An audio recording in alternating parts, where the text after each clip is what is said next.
그때 주님께서 말씀하셨다. 너희는 불행하여라. 바로 너희 조상들이 죽인 예언자들의 무덤을 너희가 만들기 때문이다. 이렇게 너희 조상들은 예언자들을 죽이고 너희는 그들의 무덤을 만들고 있으니 조상들이 저지른 소행을 너희가 증언하고 또 동조하는 것이다. 그래서 하느님의 지혜도 내가 예언자들과 사도들을 그들에게 보낼 터인데 그들은 이들 가운데서 더러는 죽이고 더러는 박해야 할 것이다 하고 말씀하셨다.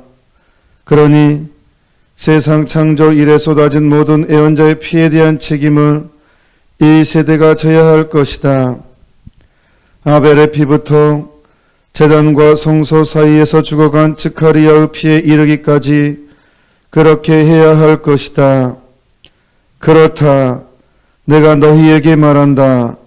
이 세대가 그 책임을 져야 할 것이다. 불행하여라. 너희 율법 교사들아. 너희가 지식의 열쇠를 치워버리고서 너희 자신들도 들어가지 않고 또 들어가려는 이들도 막아버렸기 때문이다. 예수님께서 그 집을 나오시자 율법학자들과 바리사이들은 독한 앙심을 품고 많은 질문으로 그분을 몰아대기 시작하였다. 예수님의 입에서 나오는 말씀으로 그분을 올가매려고 노렸던 것이다. 주님의 말씀입니다. 그리스도님 찬미합니다.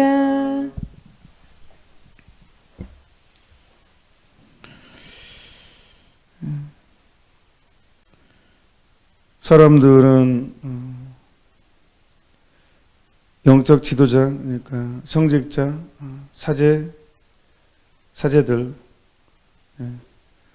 통해서 자신의 행동을 합리화합니다. 양들은 목자를 닮기 마련이라고 했잖아요. 그러니까 일반 사람들은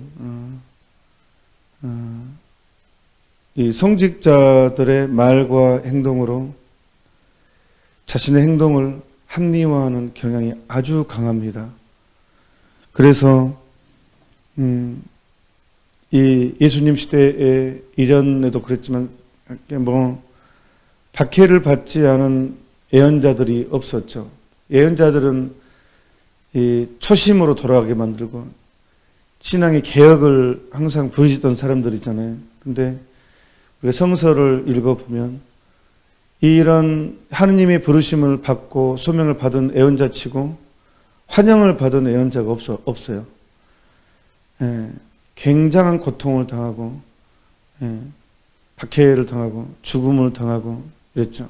그러니까 이게 얼마나 힘들었던지 에레미야 예언자 같은 경우는 너무 힘들어서 자기가 태어난 날까지 저주하고 심지어 아들 낳았다고 외치는 그 사람도 저주받아라. 그 정도로 너무 힘드니까 내가 태어날도 저주받아라 하고 그 소식을 전한 사람도 까지도 저주하는 너무 예언자의 소명이 너무 힘들어서 그렇게 그러니까 예언자들의 삶을 보면 정말 고통스러운 삶입니다. 남들이 다 예스 할 때 혼자 아니요 한다는 게 얼마나 힘든지 몰라요. 사실은 남들이 다 예스 할 때 혼자 아니요 한다는 게 이 말도 힘드는데 모욕을 당하고 박해를 당하고 이렇게 끊임없이 하느님의 뜻을 거스르는 삶을 보면서도 외쳐야 된다는 걸 보면 참 예언자들의 삶은 너무너무 고달프고 사실 괴롭습니다. 그리고 이제 예언자들의 주인인 예수님은 이제 더 잔인하게 죽이죠. 그래서 예수님이 오늘 그 내용입니다.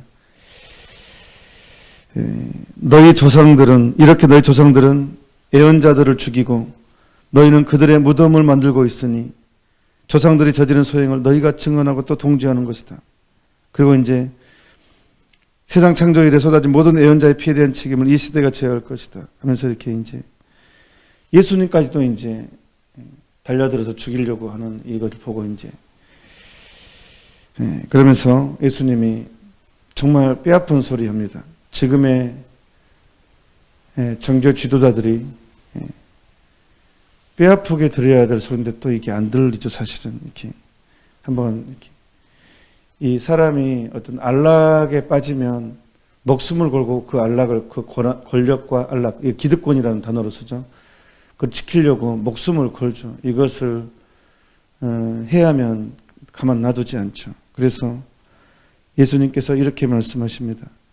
불행하여라 너희 율법 교사들아, 너희가 지식의 열쇠를 치워버리고서 너희 자신들도 들어가지 않고 또 들어가려는 이들도 막아버렸기 때문이다. 그러니까 사람들은 율법 교사들, 정교 지도자들의 말과 행동으로 자신의 행동을 합리화하기 때문에 너희 자신도 들어가지 않으면서 들어가려는 사람마저 막아버렸다. 저는 이 부분이 내가 너무 잘못돼서 그런지 이 부분이 너무 생생하게 들립니다. 사실 내가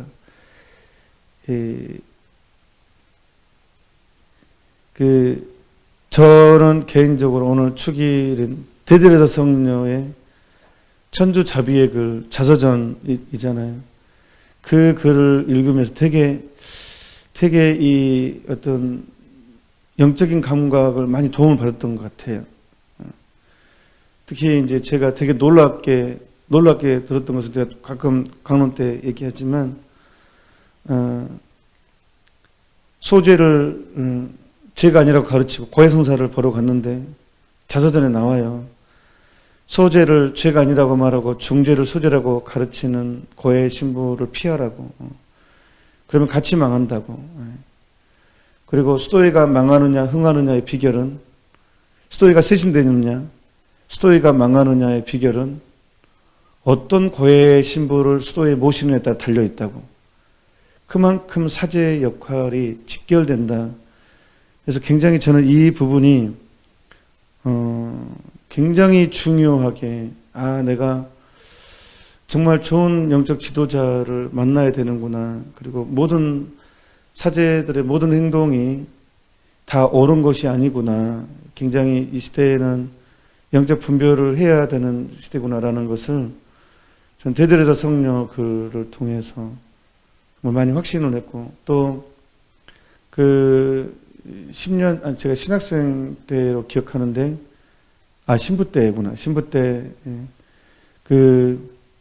대들에서 성녀의 영화가 6부작으로 나왔어요. 6부작으로. 굉장히 긴, 아주 6부작으로 나왔는데, 그것을 보면 그때 당시에 얼마나 교회가 세속화됐고, 성직자들이 얼마나 많이 타락했는지 적나라하게 나옵니다. 그거를 보면.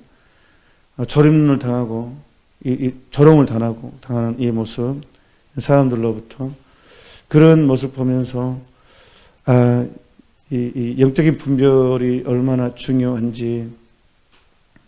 사실 성녀 대데레사는 1515년에 아빌라에서 태어났습니다.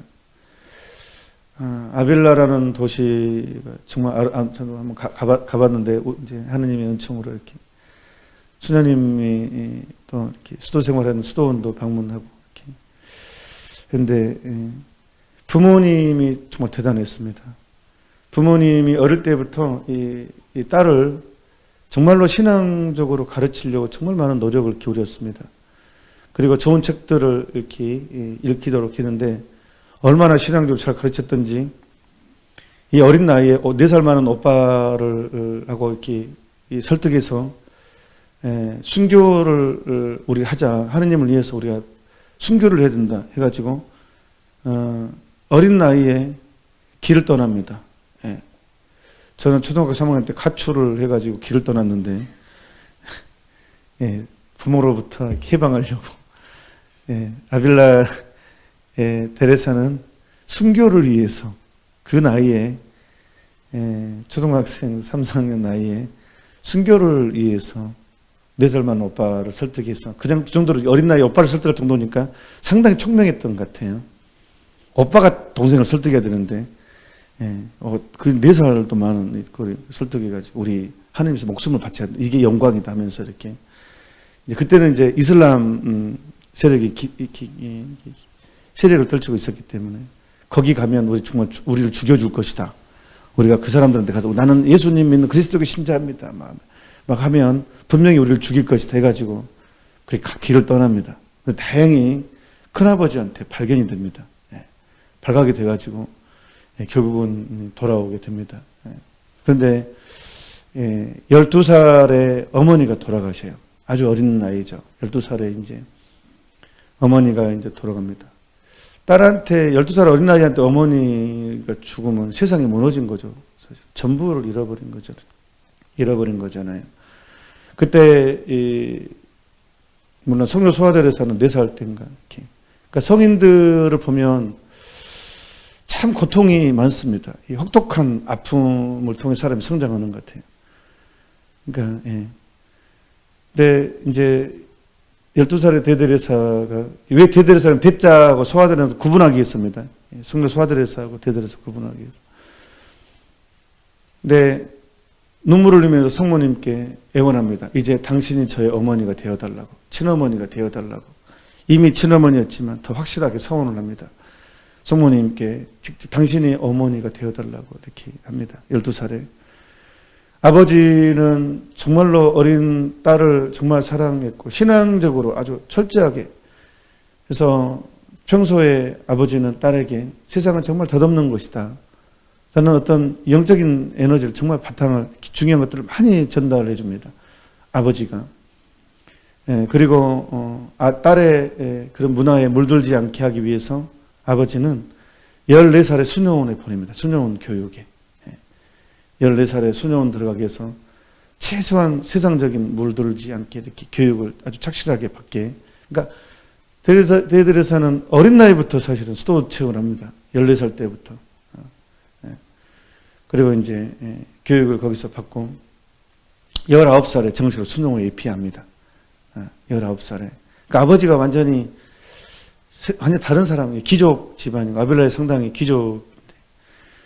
세상적인 것에 보통은 돈도 많고 뭐 권력도 있고 하면 시집 보내서 뭐 뒤를 이어서 뭐 그런 생각을 할 텐데 아버지는 전혀 그러지 않았어요. 오로지 하느님, 삶의 모든 것이었습니다. 하느님이, 예수님이. 19살에 수녀원을 들어갑니다. 그런데 이제 문제는 당시의 수도회가 굉장히 이완된 삶을 많이 살았습니다.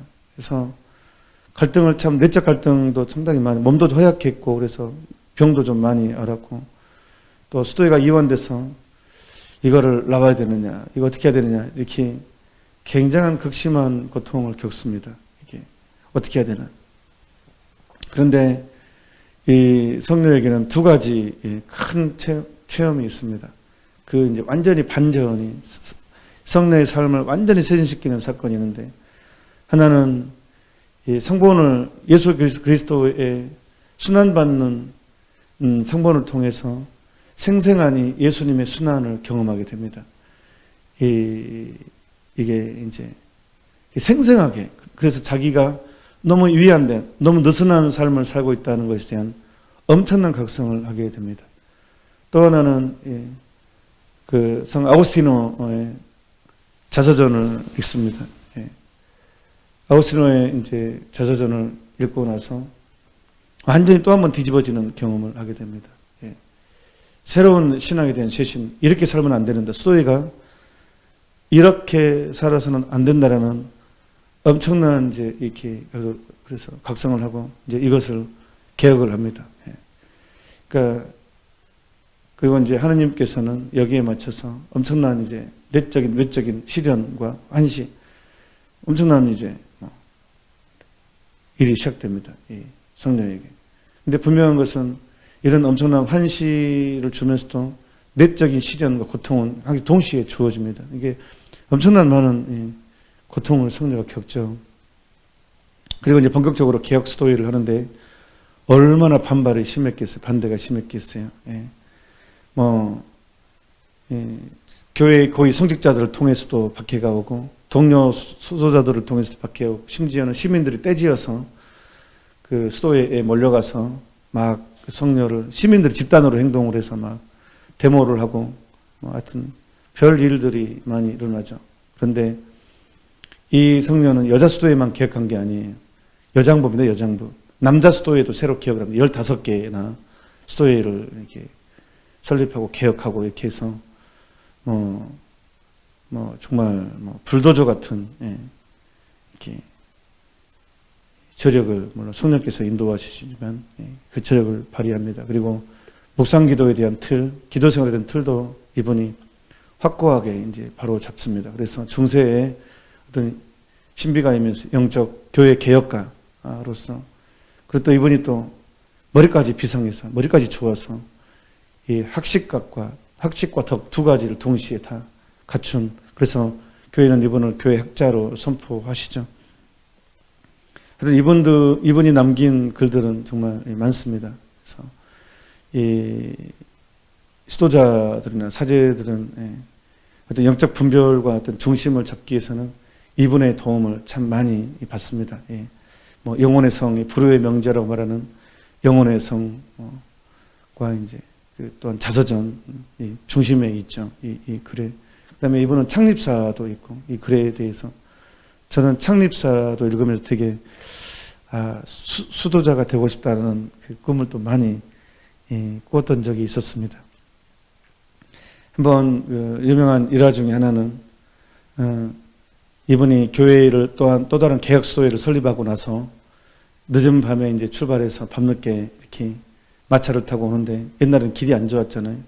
비가 옥수로 쏟아져 가지고 이 마차가 이 바퀴가 웅덩이에 빠져서 말이 못 나오는 거예요. 그래서 엄청나게 지친 몸으로 이제 거의 쓰러지다시피 해서 누워서 오는데 덜컹덜컹 거리는데 할 수 없이 내려서 비를 흠뻑 맞고 마차를 밀어야 됩니다. 너무 힘든 거예요, 이 대대리사가. 그래서 이제 하늘을 향해서 한마디 한다니까, 예수님한테. 이래서 당신은 친구가 없다고. 이렇게. 그 정도로 이렇게. 정말로 예수님과 깊은 친교, 이런 불평도 서슴없이 서로 이렇게 주고받는 그런 성녀였습니다. 그래서 성녀는 확고합니다. 이 교회의 지도자들에 대해서 정말로 신랄하게 애정어린 충고도 비판도 거침없이 하신, 교회의 이 악마는 학덕과 기도하는, 묵상기도하고는 학덕이 있는 겸비한 사제를 엄청나게 무서워한다, 이런 말도 하면서 사제가 좀 공부 좀 하라는, 이 공부는 세상적인 것이 아니라 영적인 차원에서 이제 공부를 해야 된다, 학덕이 있어야 된다, 이런 걸 굉장히 많이 강조한, 박사학위 따르는 것이 아닙니다. 지금의 기준으로 그런 것이 아닙니다. 그래서 묵상기도를 많이 강조하고, 묵상기도 생각기도죠. 생각에 우리 이성에 대한 굉장히 중요함을 강조하신 위대한 성령입니다. 여러분, 이 시대는 정말 분별을 해야 됩니다. 예수님께서도 불행하여라 너희 율법 교사들아, 너희가 지식의 열쇠를 치워버리고서 너희 자신들도 들어가지 않고 또 들어가려는 이들도 막아버렸기 때문이다. 지금 종교 지도자들한테 지금 직접적으로 하신 말씀이에요. 이 시대에는 이 말씀 안 하실까요? 이 시대의 신자들이 저는 가슴 아픕니다. 신자들은 정말로 많은 혼란을 겪습니다. 본당 신부님 바뀔 때마다 다 바뀝니다. 이 신부님이 하는 말 따로, 저 신부님이 하는 말 따로, 아는 신부님마다 완전 해석이 달라버리니까 신자들은 누구의 말을 들어야 될지 헷갈립니다. 그 사실은 유혹이 옵니다. 보다 편한 것을 듣고 싶습니다. 하기 어려운 것보다 하기 쉬운 말을 듣고 싶어요. 근데 편하고 싶으니까. 인간의 육체성이라는 것은 성령과 대들어서 그래요. 인간의 육체는 잘해주면 잘해질수록 더 앙냥거리기 마련입니다. 이렇게 표현하는데, 우리는 쓰면 앉고 싶고 앉으면 눕고 싶고 누우면 자고 싶거든요. 그러니까 똑같은 사제가 말을 하면 더 쉬운 말을 해준 사제를 더 듣고 싶거든요. 그리고 핑계거리가 생기잖아요. 나는 사제의 말을 들었을 뿐이다. 나중에 죽어서 예수님 앞에 갔을 때 너 왜 그렇게 살았어? 그러면 아니 나는 당신이 뽑아준 사제의 말을 들었을 뿐이다. 난 책임이 없다. 그 핑계거리가 되거든요. 근데 내 양심이 내가 그걸 원했습니다. 왜? 편하니까. 합리화를 하기가 쉽거든요. 그러니까 이 시대의 신자들은 참 정말 헷갈립니다. 너무 다르니까. 참 불행한 시대에 살고 있습니다.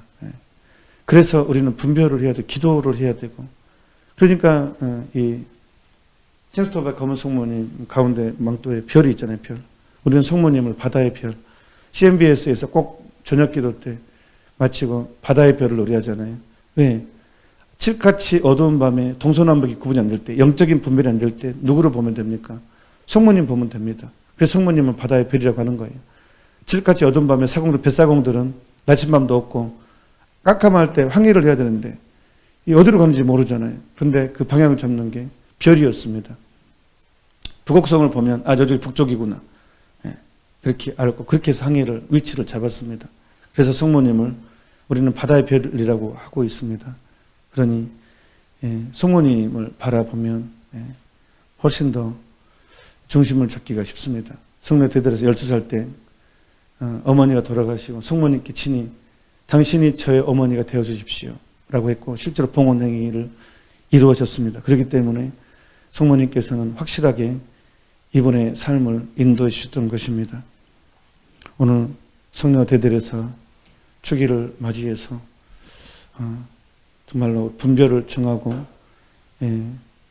오늘도 복음도 이렇게 또 우연의 하느님의 섭리겠죠. 이렇게 맞아떨어져서 우리로 하여금 참으로 분별하도록 이끕니다. 다시 한번 성령의 삶을 생각하면서 우리 정신 똑바로 차리고 온전히 길 헤매지 않는 온전한 항해를 할 수 있도록 끝까지 할 수 있도록 우리 서로 격려하면서 기도하도록 합시다. 잠시 묵상합시다. 아멘.